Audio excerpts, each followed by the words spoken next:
tomando um pouco, esse avanço da extrema-direita é preocupante. Agora, ele vem colado nessa coisa do individualismo. São transformações muito importantes que estão acontecendo no mundo, né? No capitalismo, nas sociedades geridas pelo capitalismo, com muito mais intensidade. O mundo do trabalho mudou completamente, né? As concepções classistas mudaram completamente. Eu acho que não só a esquerda no mundo inteiro, como aqui no Brasil, o PT, que nós vamos fazer agora um encontro nacional para renovar a direção do partido em agosto desse ano, mas vamos fazer ano que vem um congresso para atualizar a nossa linha política. Eu acho que a gente precisa estudar bastante essas transformações que estão acontecendo no mundo para a gente evitar essa situação distópica que está acontecendo, né? Como é possível na Alemanha, né, o país de Adolf Hitler, que viveu toda aquela tragédia do nazismo, ele se voltar novamente.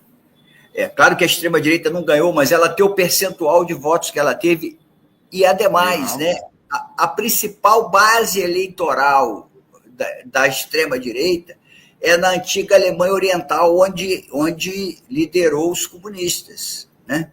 Então, portanto, isso tudo serve de reflexão para nós, tá certo? O ascenso da Giorgia Meloni na Itália, essa relação estreita que o Trump quer fazer com Putin, tá certo? Tudo isso tem que ser refletido pelas esquerdas mundo afora, entendeu? Agora...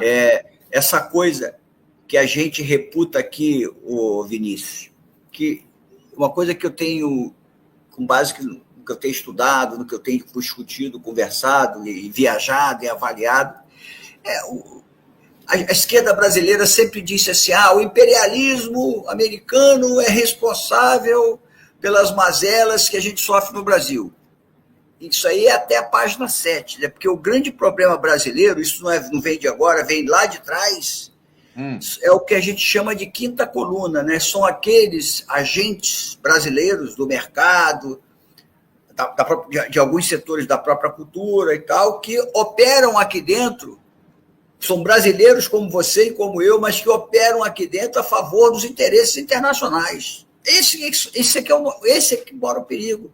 É esse Tarcísio de Freitas com o boné do Trump, America Great Again, essa turma do Bolsonaro, essa parte dos setores militares brasileiros que se escudam e se tem como exemplo, desde a campanha da FEB, lá na Segunda Guerra Mundial, pela lógica americanista.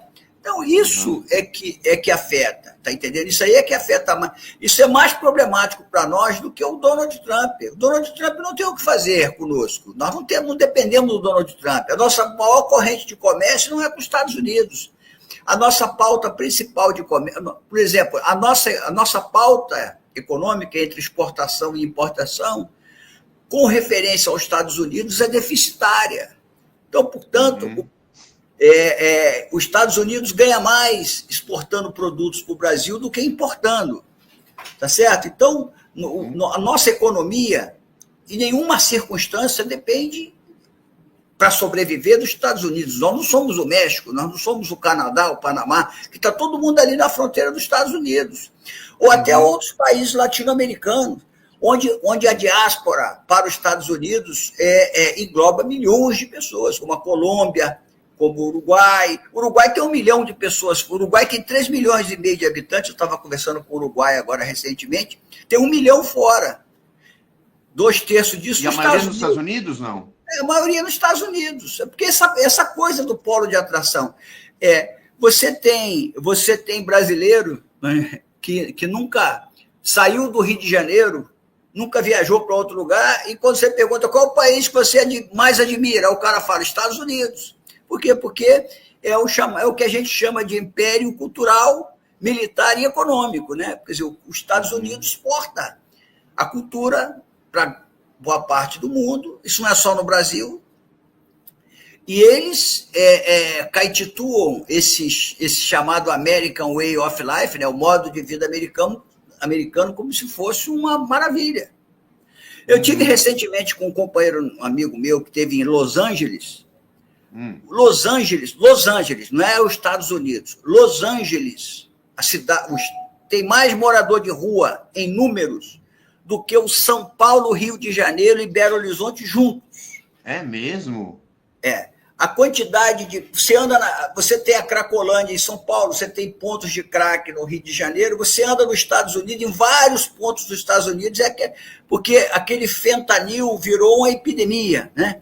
O cara fica torto no meio da rua, igual um robô. Virou uma epidemia. Os Estados Unidos é uma sociedade...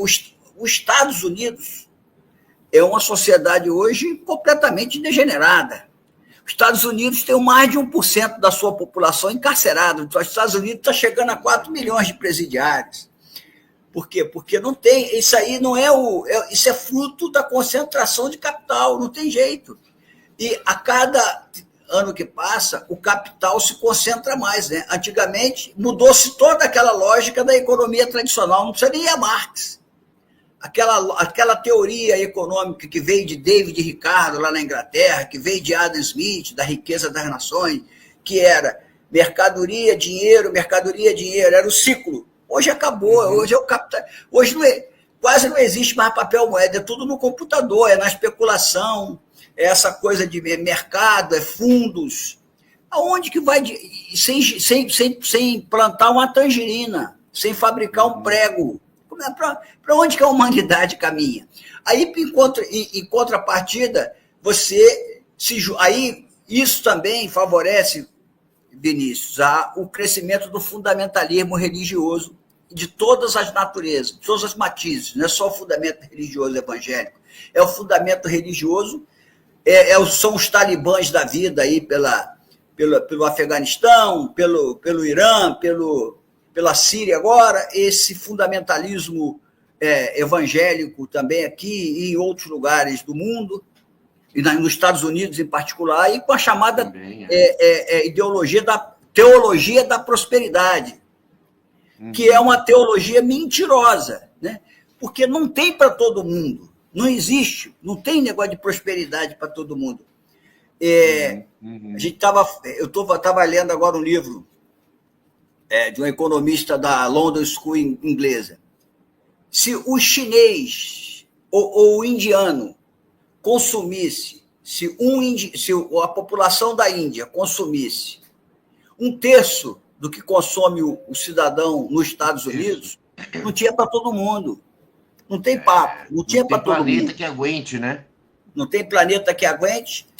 E não tem produtividade que aguente, porque o consumo... Não tem produto, não tem manufatura para todo mundo consumir nesse nível. Exatamente. Essa é a crise que hoje que engloba os Estados Unidos. Por exemplo, os Estados Unidos, a grande maioria da classe trabalhadora votou no Trump.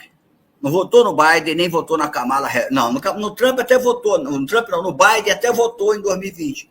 Mas nessas eleições... o chamado cinturão do ferro, que agora é da ferrugem nos Estados Unidos, Detroit e companhia, votaram no Trump. Por quê? Porque as plantas industriais foram para a Ásia, para Singapura, para a China, para a Índia, para Bangladesh. Por quê? Porque o custo de mão de obra e o custo da produção é 10 vezes menor. Claro. Entendeu? O Elon Musk, que está lá no governo dos Estados Unidos, se ele fosse construir o Tesla dele, se ele tirar a planta dele da China e botar em Detroit, o Tesla que ele vende lá a $100 mil, ele vai ter que vender a 500. E se ele vender a 500, não tem quem vai comprar. Né? Porque aí quem tem $500 mil, o cara vai dar numa Ferrari. Então essa é a lógica do capitalismo. É feito com base na mentira. E aí você precisa...